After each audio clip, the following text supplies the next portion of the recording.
and liftoff of Artemis 1.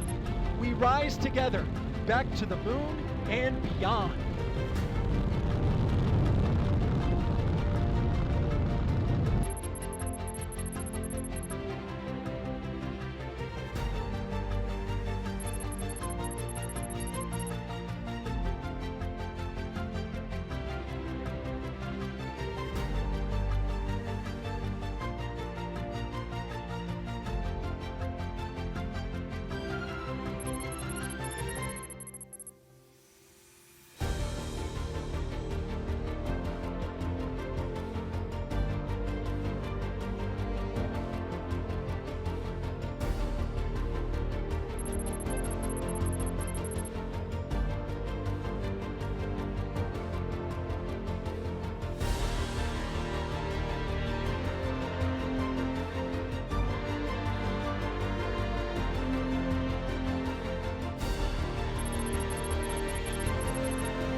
And we're here, the first flight in the Artemis program. I'm gonna walk you through really quick what it's gonna look like going around the moon and then coming home back to Earth at the end. So at this point, we've gone along our path, we've made it to the moon, and now we're about to dip in as close as we'll get for the entire mission on this outbound powered flyby. Now this burn, it's largely gonna be using that orbital maneuvering system engine, that large one that we tested out on earlier burns.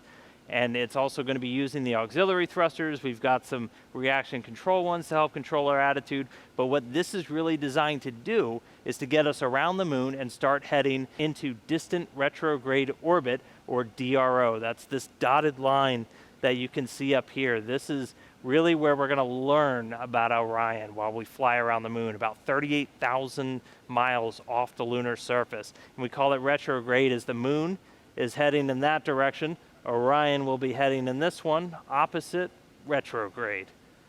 Now after we're done in that orbit, it'll be time to come home. We'll execute a maneuver to exit, do another flyby close to the lunar surface that commits us to coming home and fine-tuning our path towards the atmosphere. We'll make any correction burns on our way back as necessary before it's time to re-enter the atmosphere. Now before that can happen, we'll have a spacecraft separation event. The service module, its job is done.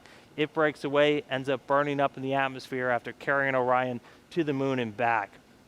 What this does is reveal the heat shield, the large structure on the base of Orion. Testing this is our #1 goal for the Artemis 1 flight, because when we come back from the moon, we're going to be moving at 25,000 miles an hour. That's 8,000 miles an hour faster than when you come home from the International Space Station. And what that's going to cause is this to heat up to about 5,000 degrees Fahrenheit. That's half the temperature if you were standing on the surface of the sun. So things will be very hot, but that heat shield does its job to protect the Orion capsule, which will be bringing our astronauts home at the end of these future missions. After we're through that fiery re-entry, parachutes deploy, Orion splashes down in the ocean. We'll have a US Navy ship standing by with recovery personnel to pick Orion up out of the water and bring it in to the first flight in the Artemis program.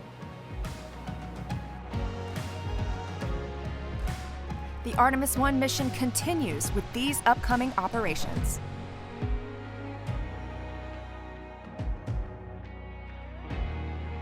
And tune into NASA TV for the next live mission update.